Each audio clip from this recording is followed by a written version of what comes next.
Hey there, welcome back to another video. This time around, it is my review of the 2024 horror comedy sequel, Beetlejuice. Beetlejuice.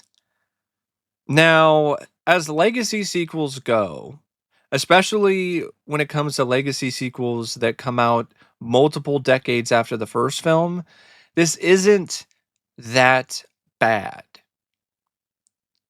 But it's also not anything great.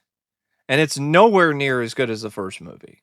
Like, it's one of those films where if you're a fan of the first movie, I think there are elements and aspects of this sequel that you can enjoy and have some fun with. But I think if you're not a fan of the first film, you're definitely not going to be a fan of this one. And if you are a fan of the first film and you're expecting something that's on the same level as the first, this isn't anywhere near close. So I can see why some people might be disappointed by this movie. I could see why some longtime fans of this franchise and the first movie would be a little bit let down by this, or not like it, or not care for it.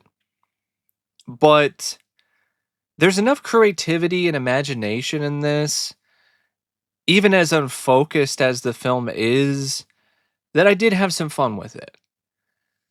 But I definitely wouldn't say it's like one of my favorite films of the year. It's just too messy. It really is. Um, the first film was a smattering of ideas and weird concepts, but it just felt like things were just stitched together better. This is just really haphazardly thrown together when it comes to its concepts and its ideas. But I will admit that Tim Burton's direction was a lot better than I expected it was going to be. Considering the fact that Tim Burton's track record as a filmmaker outside of Wednesday has been really poor since something like Miss Peregrine's Home for Peculiar Children, which I thought he did a really good job with that movie. I think that's one of his more underrated films. But anything after that was just a miss and just a total flop. And it kind of just seemed like he lost his luster, lost his talent, lost his golden touch. But with this film, since he's returning to familiar territory, since he's going back to a universe and a series that he has such a genuine passion for, I think that that leads to Tim recapturing some semblance of his former uh, ability and former self as a director. Because over the years, he kind of lost a little bit of that because he's trying to stay or step aside from the camp and the weirdness and the strange and the unusual and try to go outside his comfort zone and do something different. And I understand his perspective on that. But this is where he's at home. And you can really tell when it comes to his direction in this. This has some of the most energetic direction from Tim in a long time. So this isn't a director going through the motions. This isn't Tim Burton just resting on his laurels, so to speak. I think Tim actually did a pretty terrific job with this movie, directing wise. One of the biggest highlights of this sequel to me is Tim's direction.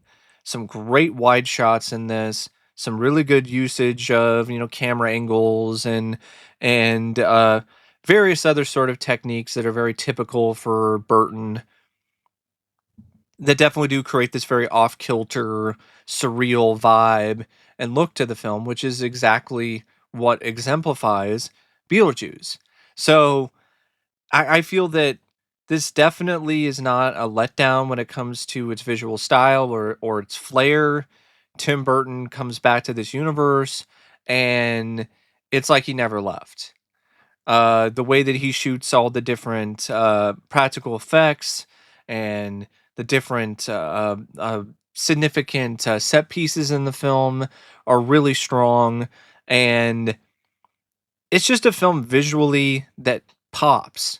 It has a really eye popping, eye catching sense of visual style, and it still feels, visuals wise, like it's still connected when it comes to its appearance and its aesthetic to the first film.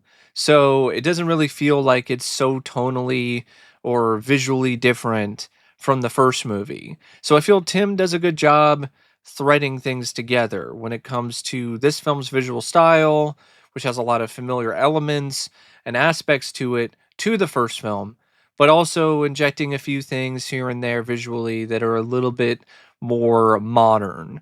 So overall, I do feel that Tim did a really good job directing this. And you could definitely tell that he got some good performances out of, a handful of cast members. There are some people that I don't think he could really get that most out of, get the most out of them, so to speak. But he did the best that he could. And you could tell he was having fun. He was playing in another weird, wonderful sandbox. And it definitely does seem like the studio just let him do what he wanted to. And as a result, it does lead to some moments where it's definitely a bit out there. I mean, some of the stop motion stuff, some of the other practical effects heavy sequences.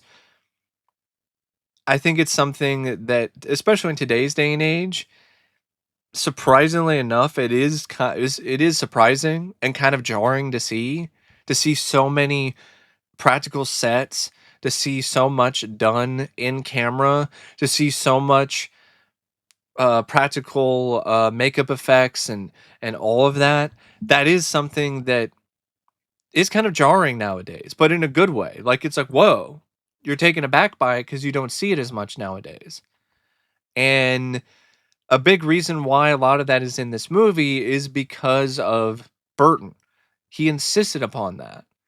And also, Burton, he he's the reason why this got a theatrical release because initially the studio wanted to make it a direct to streaming release for HBO Max, and it had a higher budget.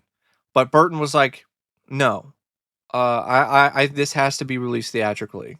And I'll cut the budget if you agree to release this in theaters. And Warner Brothers agreed, and it turned out to be pretty profitable so far for Warner Brothers. So seemed like that was the right call. And Tim, he just with this film and its universe, he definitely knows how to make this work. He knew how to make it work in the first film, and he knows how to make it work here. But I actually feel that Tim, at the end of the day, and a lot of other people involved with this production are let down by the film's script. So there was a script treatment and an idea that was being worked on by Seth Grahame-Smith uh, for many, many years. This film was in development hell for a long time. I know the original sequel was Beetlejuice Goes Hawaiian. I don't know what they were thinking with that one, but that never got made. And then after Beetlejuice Goes Hawaiian, there were other attempts to maybe try to do another Beetlejuice, and that's where Seth Grahame-Smith got involved. But ultimately, that production wound up getting canned, and it led to Beetlejuice. It got revived in like 2022, and I believe they started shooting the next year. But there were some issues with the writer strike, so they had to, delay some things a little bit and work on the movie in the meantime, and then kind of patch things up after the writer strike was over. Part of me wonders if this script would be better if the writer's strike didn't happen. Because this script honestly comes across as if it's a script that was put together and somewhat ready to go, but needed some polishing. but the writer strike happened, and then they never really had a fair chance to rewrite it or to retool it, except for a few things that they might be able to do on set. And it really is something that holds this film back from its full potential, and it honestly holds it back in general from being like a good, let alone a great movie.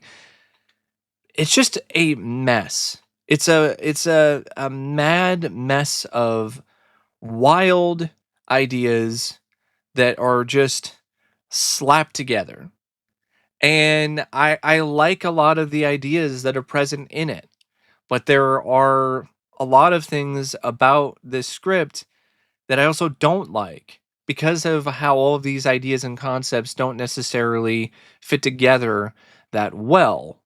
So, for one, I don't necessarily hate the idea of Lydia being like a reality TV show star and the host of this paranormal show called Ghost House, and she's using her psychic abilities to help people and help them with their hauntings.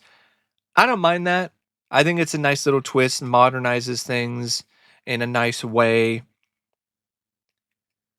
I also don't mind how her parents are utilized in this, including Charles. I was wondering how they were going to work around the Charles Dietz thing because of Jeffrey Jones and him being such a scumbag. And they handled it in a way that was rather surprising to me and honestly really innovative and cool and fun. Where you have this whole stop motion sequence that showcases and provides the reason why Charles is dead in honestly pretty hilarious fashion. I mean, it was bloody, it was wild. It's the kind of creativity that I really like when it comes to Beetlejuice. And they carried that on with Charles being like a half a body walking around throughout the movie. The voice actor sounded nothing like Jeffrey Jones, but I could deal with that. And the way that they worked with Delia was fine too. I could totally buy her becoming this really successful artist and doing all these pretentious art projects later on in her life. It's something that definitely does fit that character. And I like that there were a few moments with her and Lydia where she acts more like a mother compared to what you saw in the first movie. So they definitely made her less obnoxious. They made her less harsh when it comes to the way that she carries herself. So it shows that she's provided with some aspects of her character evolving. I'm not so sure about her dying though, because she bought some snakes that were supposedly defanged, but they weren't. I get it. It's so she can be with Charles, but it just leaves it so Lydia just has nobody now. She doesn't even have her mom because of the fact that the Maitlands, they moved on. Now that's another thing I also don't mind. I actually like the idea that the Maitlands found a loophole and found their way to the other side, and they were able to go peacefully, and they don't have to be stuck on Earth for 120 something years and watch Lydia die. Because that's what would happen. Lydia would die, and then maybe they would take care of Lydia's daughter, but they probably would live long. They were, I mean, they'd probably be undead long enough in that home that they'd probably see Lydia's kid die too. So I actually like the idea of them going on and going to the other side and having a happy ending, even if it is just off screen. I'm okay with that. That doesn't bother me at all. And I understand why they did that because they thought it'd be a little bit difficult to show the Maitlands because the actors who played these characters have gotten older. So how do you show the Maitlands as ghosts at the end? Because that was the initial plans that they're going to show up at the end of the movie for a scene with Lydia. But like, how are you going to do that if they are, older now? You're gonna have to use a bunch of money that maybe they don't have to do some de-aging stuff that looks fake and looks weird. And I get it. I understand the mindset. And that's the explanation that they have for why the Maitlands aren't in it. But I'm pretty sure it was a PR move because of what's going on with Alec Baldwin, sadly enough. But and maybe a little bit of the combination of it being maybe a little bit difficult to kind of shoehorn them in. But I'm fine with the whole they found a loophole and they've moved on. That's fine. I think that that's perfectly acceptable when it comes to those characters. And I like that they don't rehash things with them and just let them, have their own story and it ends there. And we start a new story. But my issues with this is that it is too too scatterbrained in terms of what's going on with this plot, what's going on with all these other characters. So, and what do I mean by that? For instance, Lydia has this fiance of hers, this current boyfriend named Rory, who's a producer of her TV show and is romantically involved with her. You can tell from a mile away that this guy is a manipulative jerk, that he's lying to her, that he doesn't actually love her.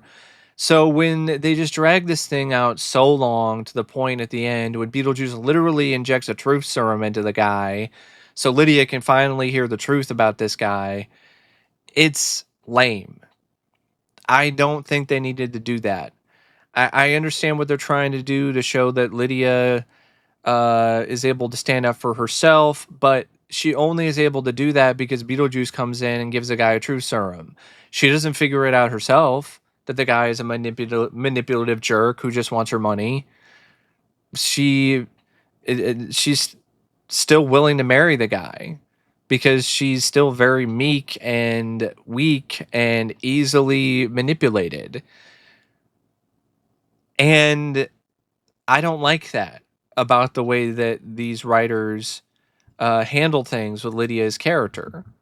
Um, Alfred Goh and Miles Millar. And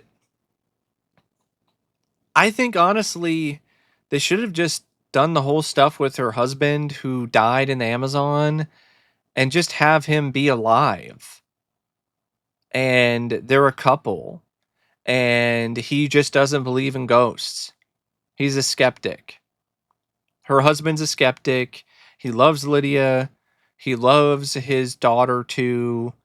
Um, but he just doesn't believe in ghosts. He thinks it's just a bunch of nonsense. And that's also why his daughter is drifting farther apart from her mother because she's siding more with her father, and there you might have some like disagreements between the couple when it comes to their beliefs and things like that, and but not in a way where the husband just comes across like a total jerk.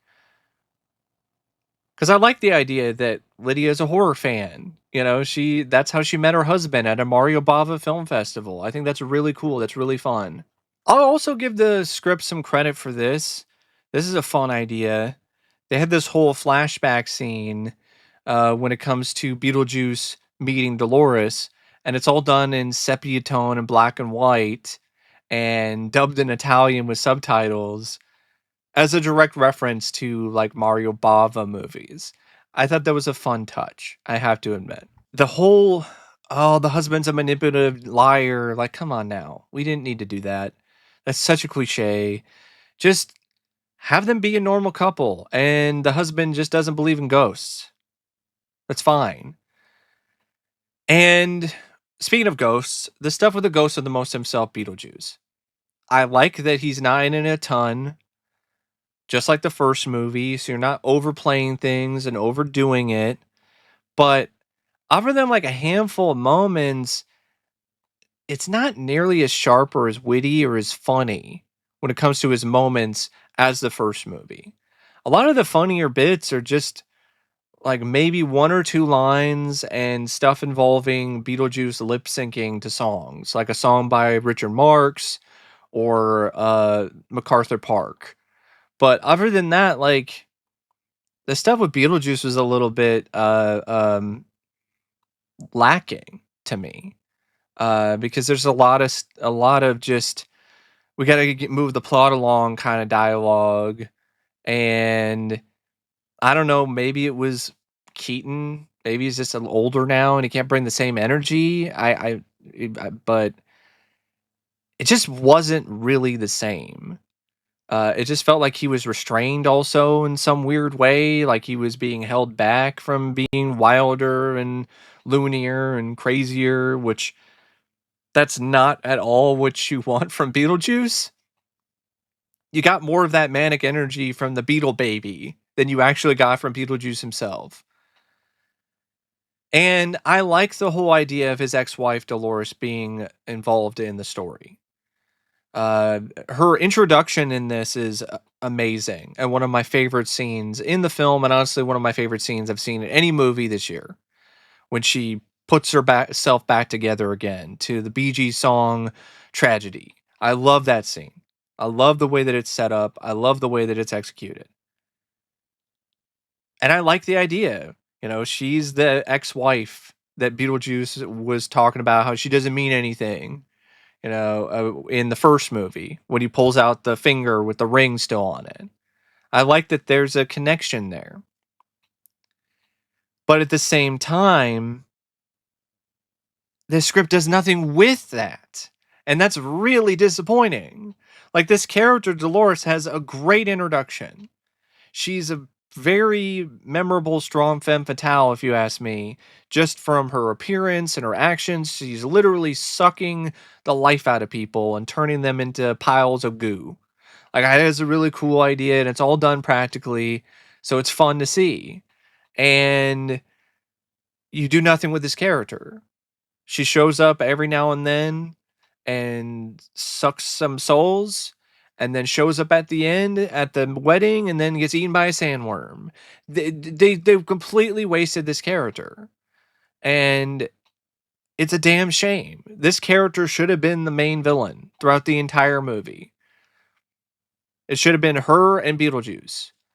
You have the couple, like I said, you have the husband who is just a skeptic and he's not a jerk, and Dolores, she sees how much Beetlejuice is infatuated with Lydia, and she finds out that Lydia has a daughter, and so she kidnaps Astrid and takes her to the Netherworld in order to bring Lydia to her and also to bring Beetlejuice out of hiding. And so the majority of my idea for the film would be that it just takes place in the Netherworld for the majority of the film. You got all those wild, creative, fun sets, and it's Lydia and her husband trying to find Astrid, and Astrid, trying to find her parents, and they're all trying to stay one step ahead of Beetlejuice and Dolores. Maybe you could bring in Willem Dafoe's cop character in there a little bit, maybe to help Astrid or to help Lydia and her husband. And I think a fun idea would actually be for Beetlejuice and Dolores to just kind of eventually kiss and make up at the end, and you actually have a Beetlejuice wedding, but it's with Dolores. That's just my idea, my concept for it. And of course, you could have Delia involved as well. Maybe she winds up in the Netherworld. Maybe you have the whole thing where she accidentally kills herself, and then she's there, and then she's also involved with all the madness and craziness. The whole fiance thing with Rory, it was played out and predictable and lame, and it really painted Lydia out to be just a total uh, sap, and I don't think that was a good look for her. And the stuff with Astrid and this other guy, this boy who is actually a ghost and a serial killer, Jeremy, like that whole bit, I didn't care for that either. I like the twist that he's a ghost and he's also trying to manipulate Astrid, but it's another thing where they don't really do that much with that.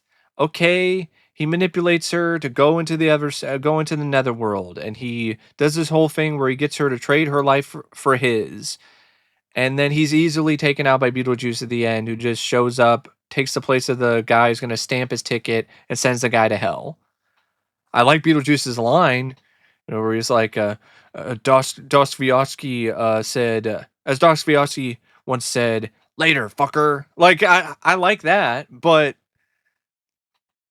I don't really think that that whole thing was really handled that well either. So that's why I'd be like, cut it out. Cut it out entirely. It's just Dolores and Beetlejuice. That's who the foes are here. Because when you have that going on, now it's another subplot, and you already have too many subplots going on already at this point. So it did feel like it was unnecessary.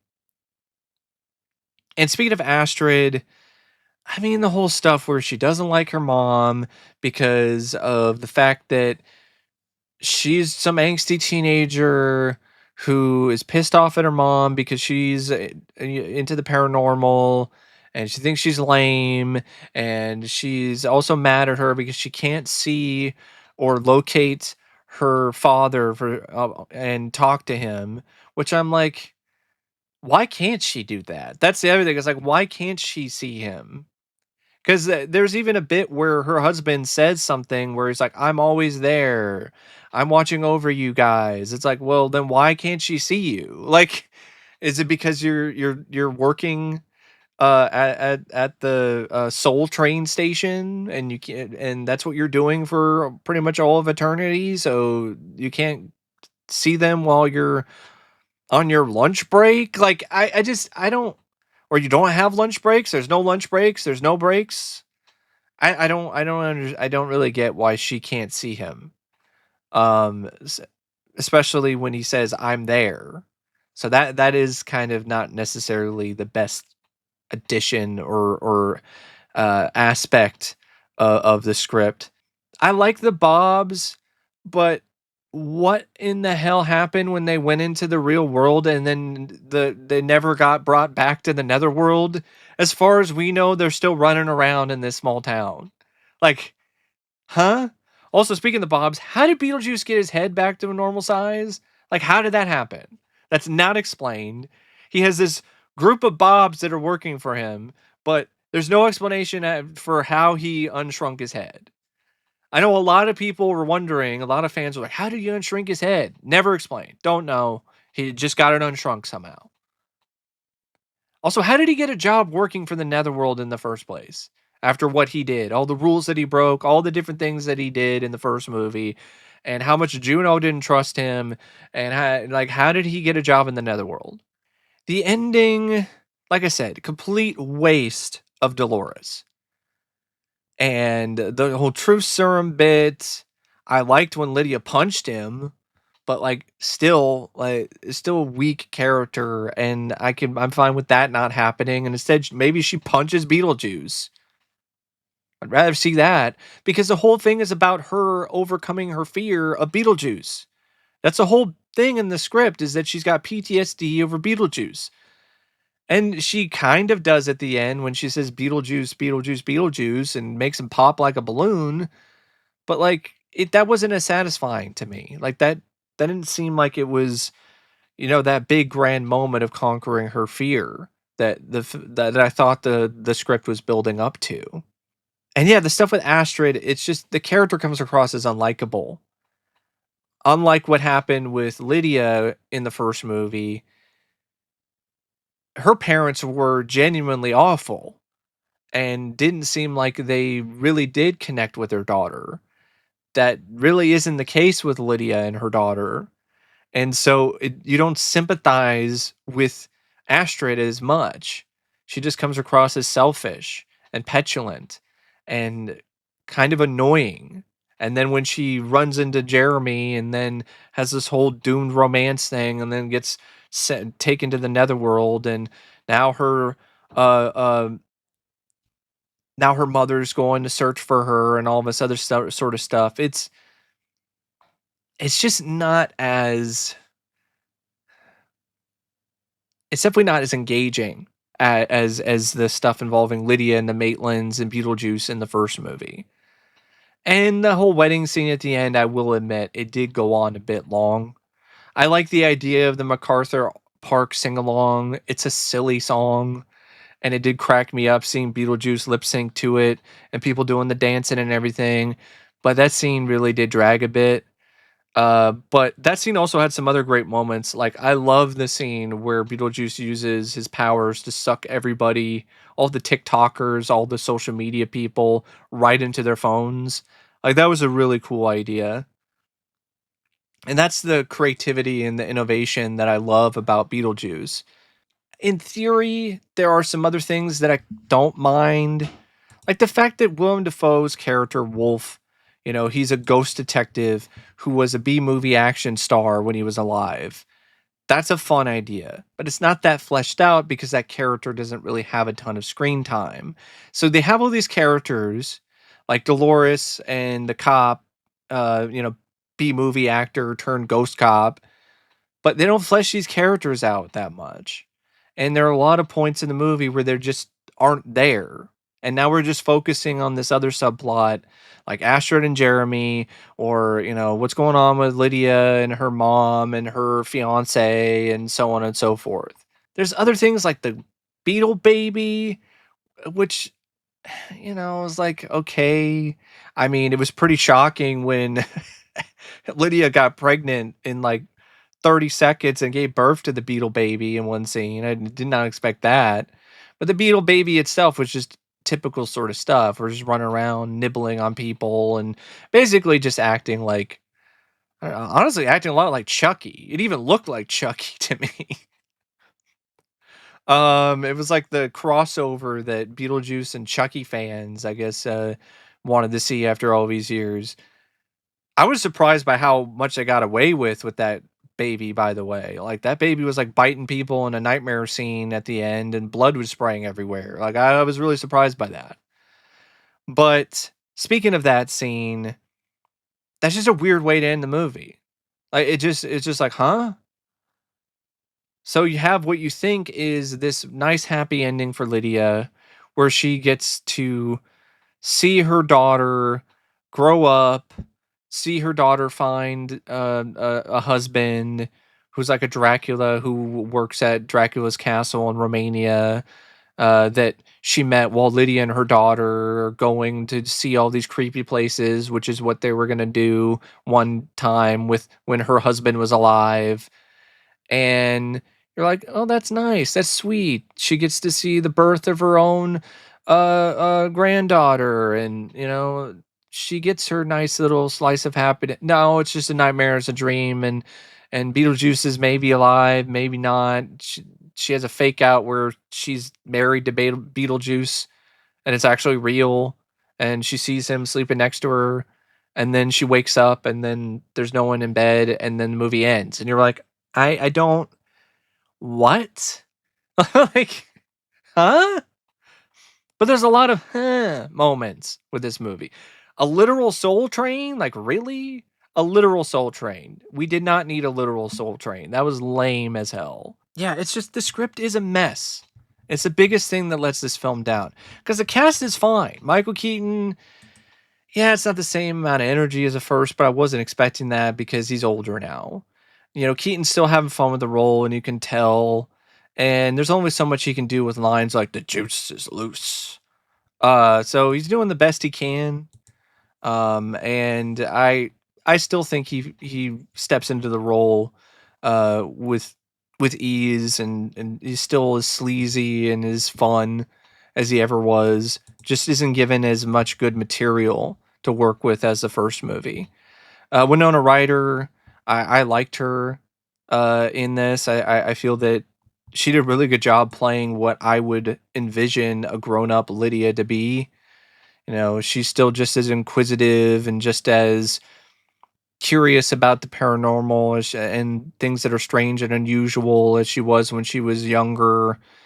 Um, and she also has these other things that emotionally still affect her, and so she's still very tuned in like she was when she was a kid.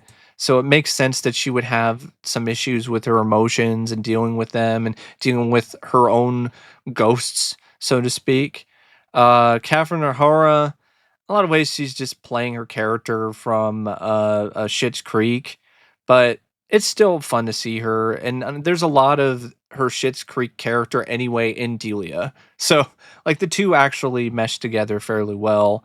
And I like the sweet moments with her and Winona, like the moment when she's really there to inspire her daughter, and where's that goth girl? That I remember. You need to bring her out again. uh, Jenna Ortega, I thought she sucked. I've never really been a huge fan of hers. I've seen a few clips of Wednesday. It seems okay, but I think she's an incredibly overrated actress, and I don't really think she has that much charisma, that much charm. She doesn't bring anything to this movie other than she's there and she's a somewhat popular name, especially nowadays. But like, I don't really think she has any chemistry with Winona Ryder.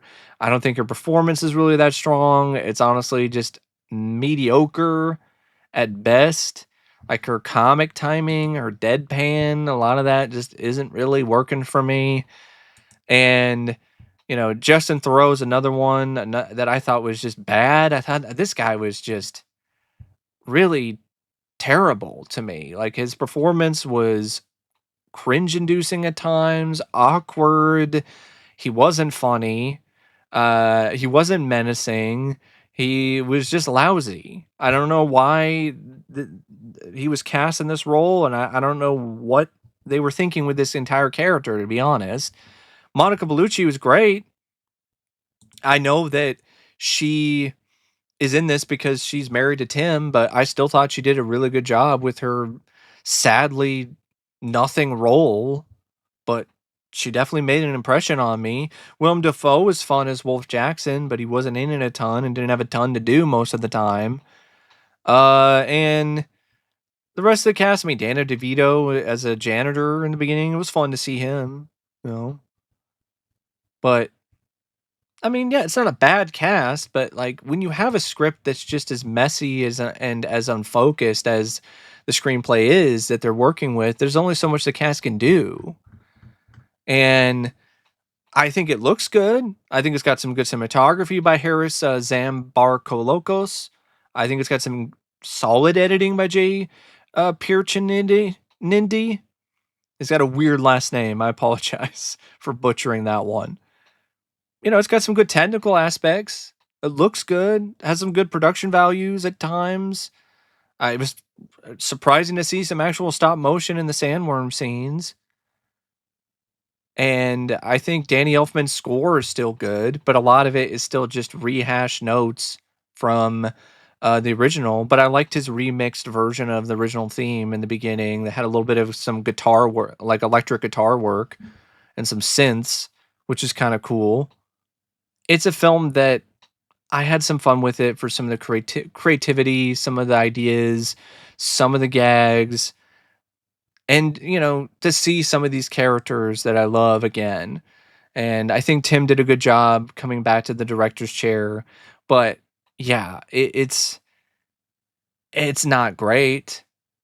But that's just me. That's just my thoughts on Beetlejuice. And until next time, I'll see you later. See ya.